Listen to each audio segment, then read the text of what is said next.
Bonjour à toutes et à tous et bienvenue sur Flash Math, des maths rapides et efficaces. Alors aujourd'hui nous allons voir comment on multiplie ou comment on divise des nombres relatifs. Alors cette vidéo va être très rapide vu que j'avais expliqué la règle des signes dans la multiplication ou dans la division. Donc je vais prendre appui sur cette vidéo que j'ai faite pour vous expliquer. Alors je commence par un exemple. Donc vous avez moins 4 fois plus 5. Vous avez cette multiplication à effectuer. Comment on fait? D'abord, il faut déterminer le signe. La règle est la suivante.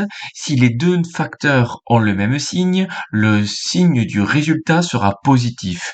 Si les signes sont différents, comme ici, où on a un signe négatif et un signe positif, alors le résultat sera négatif. Et après, il suffit de multiplier les distances à zéro. Donc 4 fois 5, 4 fois 5, ça fait 20. J'en prends un autre, moins 3 fois moins 8. Les deux nombres ont le même signe, donc ça veut dire que le signe du résultat sera positif. Et après, il suffit de faire 3 fois 8. 3 fois 8, 24. J'en prends un autre.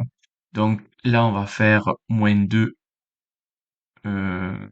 non, plus 2 fois moins 6.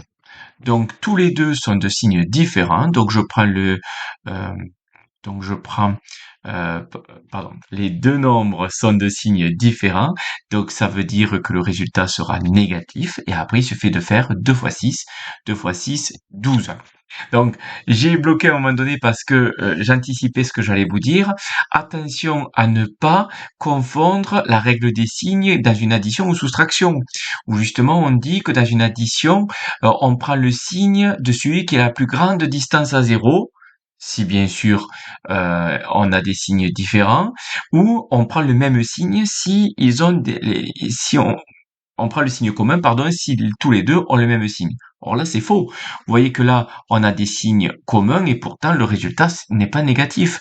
Là, ici, on peut voir que dans moins 4 fois plus 5, 5 est plus grand que 4, donc on devrait prendre le plus, ce n'est pas le cas. Donc attention à ne pas confondre les règles. Donc je répète, la règle des signes dans une multiplication, c'est si les deux ont des signes différents, alors le résultat sera négatif. Si les deux nombres ont les mêmes signes, le résultat sera positif. Et pour la division, c'est exactement la même règle. Donc, moins 12 divisé par plus 4. Donc, je regarde avec la règle des signes, les deux éléments ont des signes différents, donc ça sera négatif. Et après, il faut faire 12 divisé par 4. C'est-à-dire combien de 4 on a dans 12. Donc, il y en a 3 et c'est moins 3. Voilà. J'espère que c'est clair. N'hésitez pas à me laisser un commentaire, n'hésitez pas à mettre un j'aime et surtout n'hésitez pas à vous abonner. Allez, je vous laisse passer une bonne journée et en avant les maths.